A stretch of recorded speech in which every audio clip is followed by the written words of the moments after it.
দর্শকদের একটু বলে নেই, জামাল ভুঁইয়া কিন্তু বেশ কিছুদিন ধরে তিনি জাতীয় দলে অনিয়মিত এবং কখনো তিনি একদম শেষ দিকে একটু নামেন,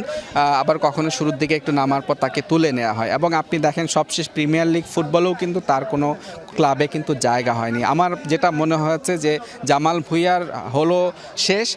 হামজা চৌধুরীর হলো শুরু। সেই জায়গাটায় তাদের এই কম্বিনেশনের স্বপ্নটা আমার কাছে মনে হয় যে খুব একটা ফলপ্রসূ হবে না, আমাদের দেখা উচিত না।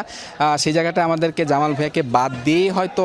হামজা চৌধুরীকে ঘিরেই, যেটা একটা সময় লম্বা সময় জামাল ভুঁইয়া এই জায়গাটায় সার্ভিস দিয়ে এসেছেন, সেইখানে এখন নতুন দায়িত্বে হামজা চৌধুরী এবং তাকে তার সারাউন্ডিংস বাকি সব পজিশনগুলো ঠিক করে সেভাবেই হয়তো দল ঘোষণা করা হবে, এটা একান্তই আমার কাছে মনে হচ্ছে। এবং আমি আমার